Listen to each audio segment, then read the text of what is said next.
Well, here are the games. Let's go through it here. Ian Eagle and Steve Lavin on the call of Virginia, UNC, Wilmington. Oh, you got a 5-12, Ian. You got a 5-12.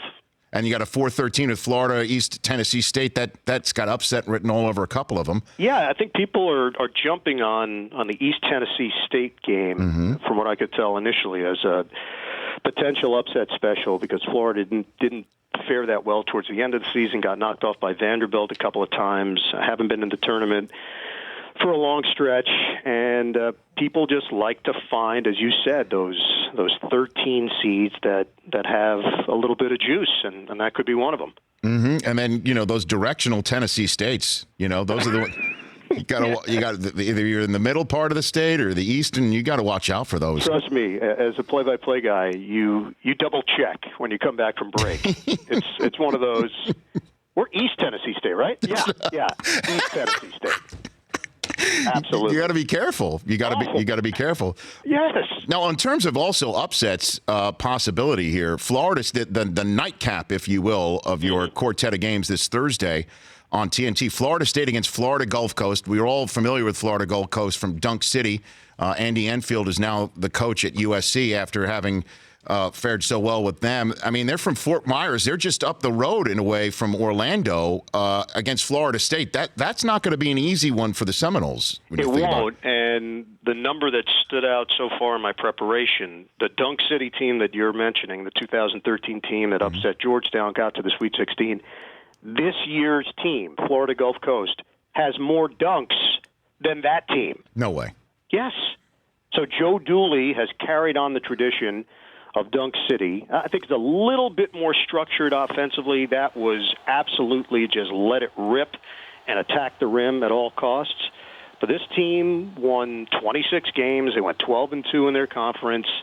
They're a 14 seed, and they've got one of the great players that nobody's heard about. Brandon Goodwin is their do-everything star. The only issue, you look at Florida State, Rich, they're the biggest team in college basketball. The tallest team, pound for pound, 7'1" center, 7'4" backup center, 6'10" power forward. They go 6'6", 6'7", 6'4" in their three-guard set. That's going to be the one challenge with Florida Gulf Coast going against these trees.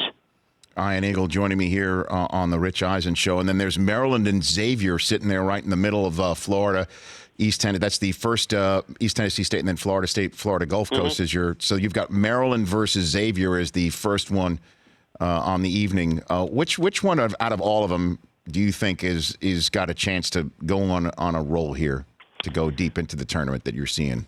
Yeah, I think actually all four of the games that we have could be very competitive considering the matchups. Virginia is not a team that usually blows people out, so the style of play that Virginia has, try to limit the possessions, and then what North Carolina Wilmington is going to try to do is run up and down the floor. They average about 80 points per game, so you're talking about the antithesis in approach. So that one should be very interesting. We already talked about that Florida matchup, and this one, Maryland is one of those teams you're trying to get a gauge on. They've been under the radar this year. They had such a high turnover from talented players last year. They lost Jake Lehman and Rashad Suleiman and Robert Carter and Diamond Stone. They replaced them with young players. Justin Jackson, the other Justin Jackson, shows a lot of potential. I think he's got a chance to be a legitimate star at Maryland. Then Anthony Cowan is a guy that he's kind of a mini Melo Trimble, and Melo Trimble's not a big guy, so to be a mini version of him shows you that they're diminutive in the backcourt.